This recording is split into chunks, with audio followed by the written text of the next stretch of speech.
All right, well then, Fractured Frontier, August 4th, 2026. That is today. Dropped. The new season has dropped. And we're going to get into some new keywords. New keyword, quick draw. These effects are active the first turn you draw the card. Okay. Or the next turn if cards are already revealing. So keep that in mind because some of these cards have a quick draw ability. And as we talk about them, explain what they are. So our first one is going to be Thanos Fractured Frontier, 5 cost, 8 power. This is the Season Pass card. Game start, load an Infinity Shot. Your cards have quick draw. Thanos loads again. On reveal, fire all loaded shots. All right, here's our shots. Okay, we got the Space Shot, which is a +1 power and movable next turn. Mind Shot, draw 1 card. Reality Shot, make a copy of your other lowest card here. Power Shot, +3 power. Time Shot, reduce the cost of your cards in hand by 1. And the Soul Shot, destroy the weakest enemy card here. So, that's a lot. I had to watch the video that covered what happened with this card twice so I could make sure I understood it.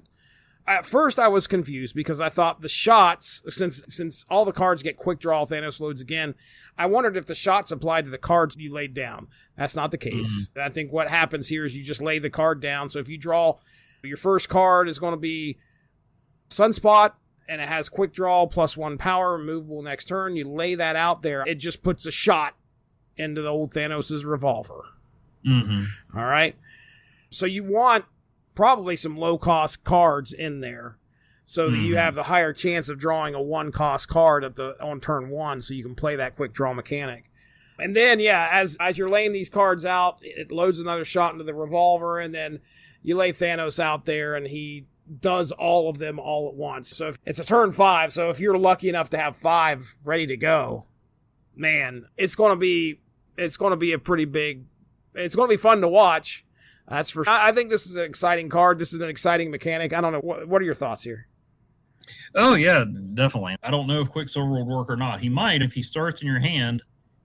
I don't know. It's worth a try. But in that case, you might go 2 Thanoses because you'd have 6 1-cost cards in your hand, or not in your deck, with those Infinity Stones. So that could be interesting. That's true. And I don't know how good it would be strategically, but just throw Infinity Ultron in there and you've got Infinity Stones out the wazoo, like in that desk in Loki season 1.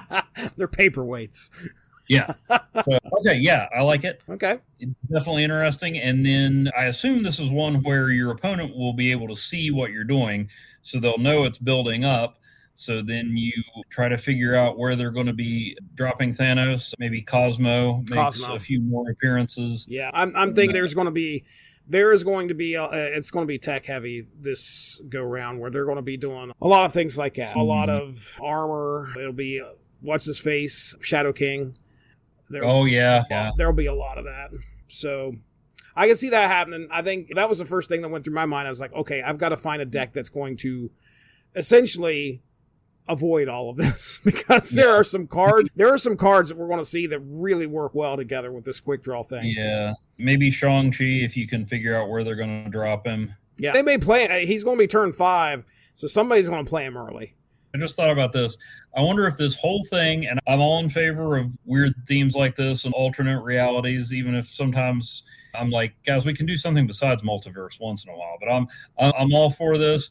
But I gotta wonder if somebody at second dinner was like, wait a minute, 6 Infinity Stones, 6 shooter. Guys, I've got our season.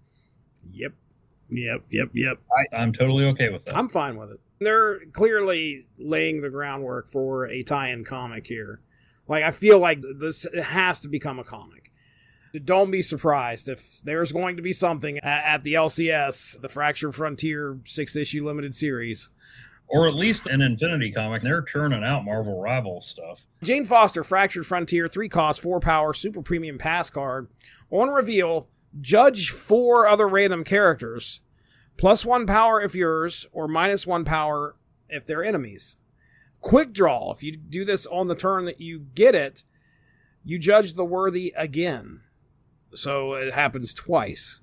It's funny, when I was reading this initially, I thought Judge was like going to be an ability. Like, oh boy, what's this?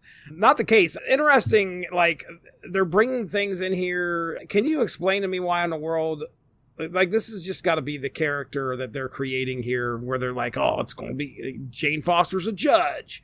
This isn't... Well, maybe I need to look at the artwork, but maybe the hammer's like a gavel. There is a 6-shooter, at least the thing that I saw. It looks like she has, not a 6-shooter, she has a gun that's pointed at you that clearly has Mjolnir energy coming out the barrel. So, I don't know. I don't know. Hmm. But I will say I thought a little more highly of Jane Foster, but essentially it's, if you're on my side, you're good. If you're not, you're bad. So she's just a member of Congress now? Well, I did once make a post on Facebook that somehow weirdly got 2 writers from Marvel to respond to it. I'm not sure how that happened, but I take that back. I think it was on the writer's post.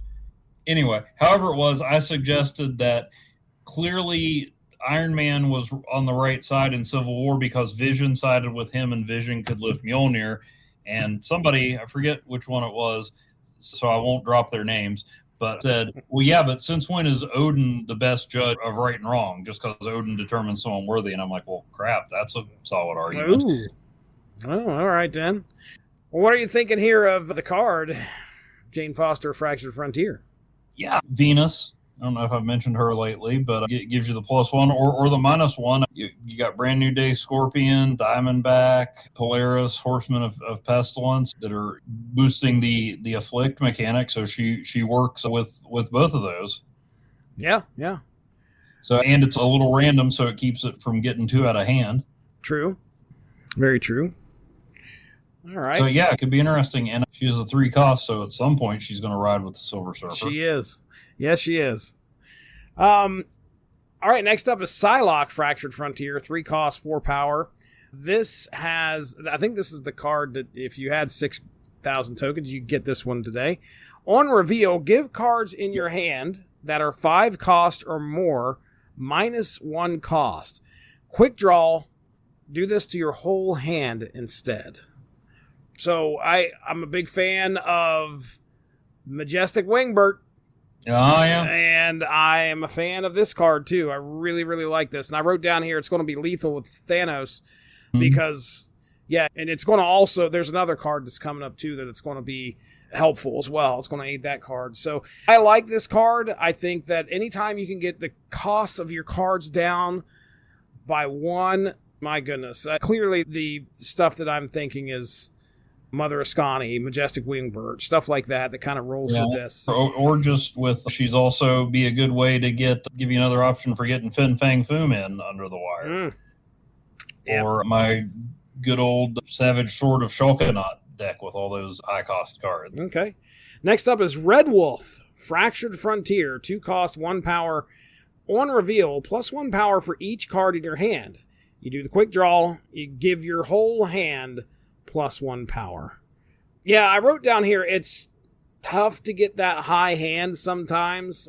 I've tried to make Mad Thinker work, and it is tough. It is really tough to do. Now, granted, this doesn't really say you have to have a maximum cards in your hand, but the more you got, the better. Sure. So when you do that on reveal, but quick draw is kind of nice. You give your whole hand +1 power. So if you got them out if you pull them out on turn 2, then great, you can do it. Or turn 2 or more, I should say. Yeah. So might work out with one of my Jubilee Silver Surfer decks. Yeah. Or throw them in your deck if the Triskelion is a featured location. Yes. That'd be nice. That would be nice. Maybe throw them in with Collector and Devil Dinosaur because you're trying to build that deck up, that hand up anyway. Or, I don't know, you might not mind getting Master Mold if you're rolling with him. All right. Next up is Death, Fractured Frontier, 5 cost, 8 power. On reveal, resurrect all your destroyed characters to random locations. I like this card. She's like Hella for destroy. The only thing with this one is, and I'm trying to think, I keep messing around with different destroy decks, and if you destroy a card and then bring it back, like you keep destroying Deadpool and Headpool and they come back, they're not going to pop up when you play Death Fractured Frontier. Right. Yeah. And then I forget how that works with Null. Once a card's destroyed, her cost goes down. But like if you bring somebody back, I'm pretty certain that if the cards come back, I think they still count toward the destroyed power for Null. I'm trying to remember. All I'm saying is that I wish I could think of a better example, but there's some cards, not that it makes this card any less good, but there's some cards that you wouldn't want to play this one. And the other thing, Venom would be a great card to play this with. Yeah. Venom would be awesome. Or maybe this makes Elixir even more useless than he already is. That's true. Just bring them all back. It's like, yeah, sorry, Elixir and Fire Lord, we won't be needing your services. Yep, we got somebody. We were, but now we really don't. Right. I remember I was excited about Elixir, and I don't even try to put him in decks anymore. I think the one time I found him real useful is the Fastball Special deck that I put together. That's the one time I found him really useful. Because I could see that because then you could do it quick. Of course, really what you want to do is Fastball Special, Adamantium Infusion. Yeah, just in case you don't get the Adamantium Infusion. You can usually get that. And you got to be cognizant of what turn you play him on too. Like you can't play him on turn 6 because it has to be a card that was destroyed the previous turn. Oh yeah, that's right. So if everything went down on turn 5, then great. But no, you can't do it on turn 6. I need to get a comic strip where I'm not very good at drawing. I need to get one of my friends that's good at drawing to draw this where there's like, it could be Colossus and Wolverine or whoever, any two characters who are in Snap who are like, yeah, we perfected the Fastball Special, and Elixir comes in like, yes.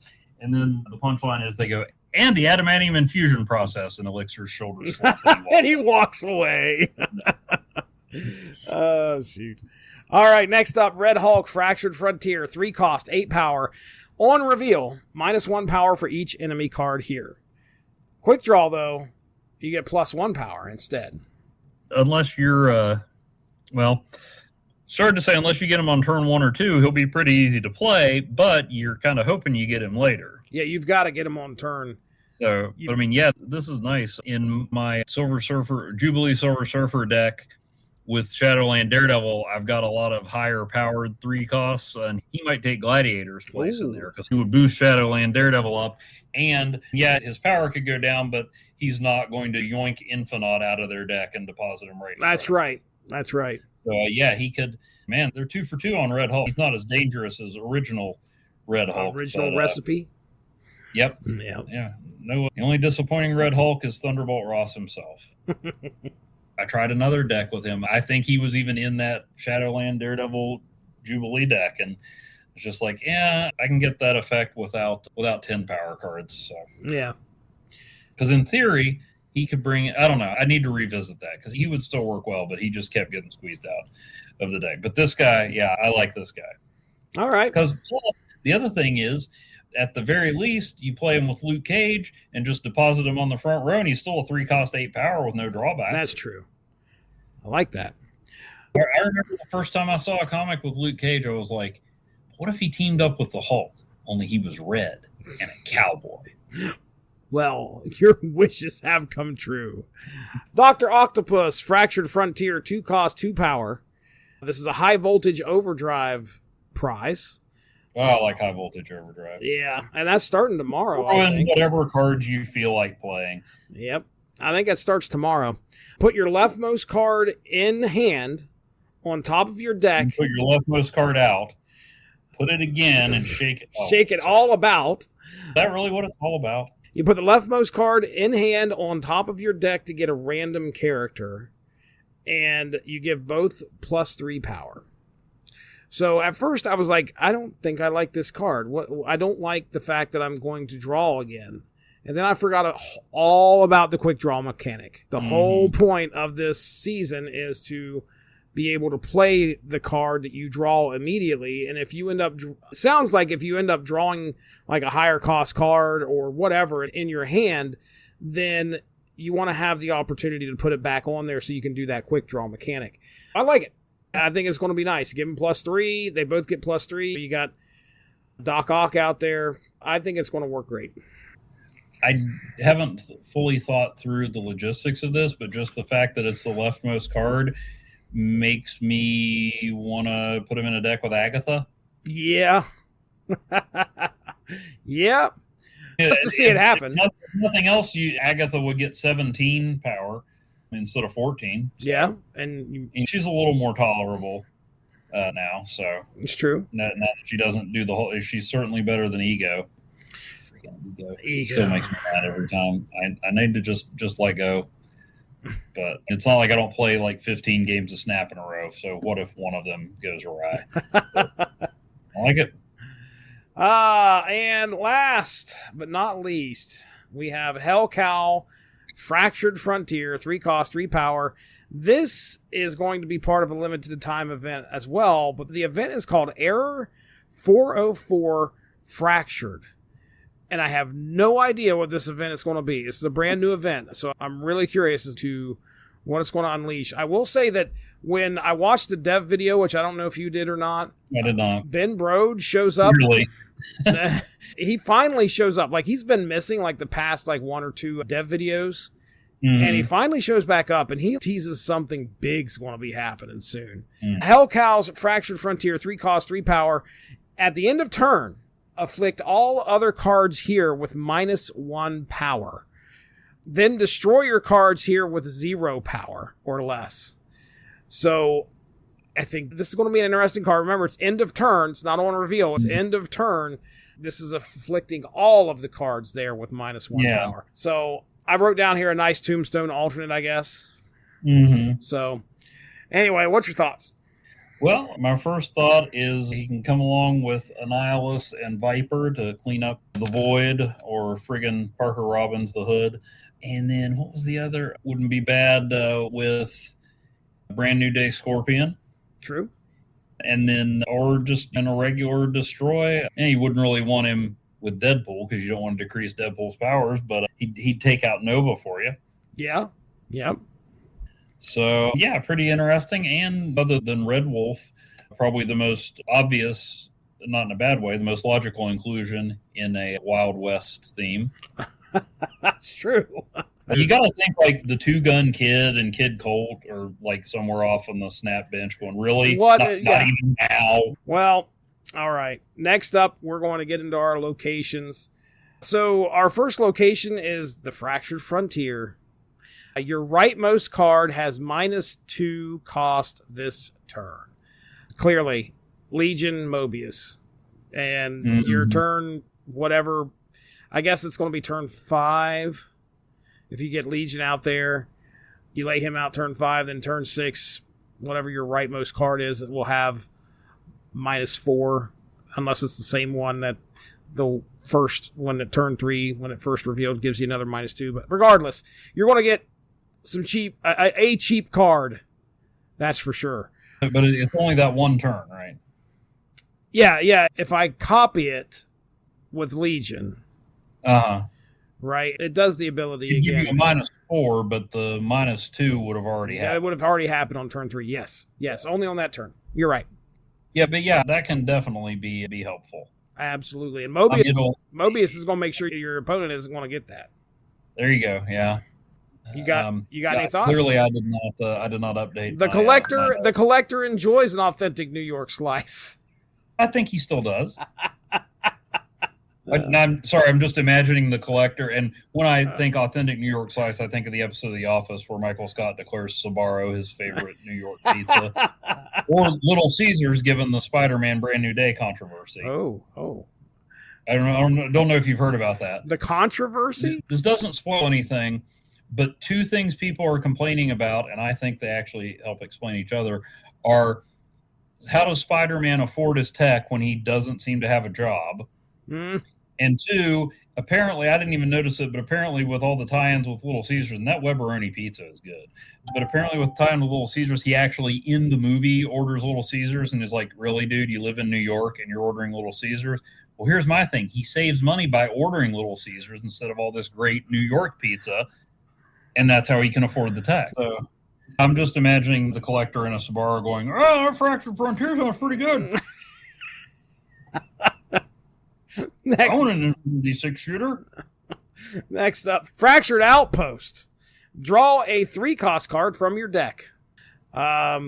Surfer deck. Yeah, I was going to say, you're going to be Surfer. I'm going to be Legion Cerebro, because that will guarantee, or at least really make certain, that you probably draw that Cerebro. So I'll be playing the Cerebro deck that day. The problem is I got to make sure I get Legion's stuff down to whatever. So he's not the highest card, because he's usually a 7. So I might not be able to do it. Valkyrie. Well, yeah, Valkyrie. The problem is that Legion turn 5. Well, I could probably get him out there on turn 4 if I've got Wave. Well, nope, I'm not going to put Wave in there. Psylocke Fractured Frontier? Psylocke. It'll be Psylocke. Psylocke to get his cost down. Or Bast. Bast. Or Agent Venom. Agent Venom turns everybody to 3 in that. In your deck, not in your hand. Well, all In valid. your deck, not in your hand. All valid options. Agent Venom M. Okay. We still have one more segment. Venom M. I did want to point out here, there are going to be some featured variants that are taking inspiration from What If. Now, I don't know if it's a TV series or if it's going to be What If the comics. I really hope it's What If the comics. I do too, but because that might tempt me. Otherwise, my gold's going to the premium event pass. All right, there it is. Ladies and gentlemen, we talked about the Fractured Frontier. And I hope you guys have much success in reaching infinite. Thanks a lot for joining us. Make sure to tune in tomorrow for the next installment of Snap Material.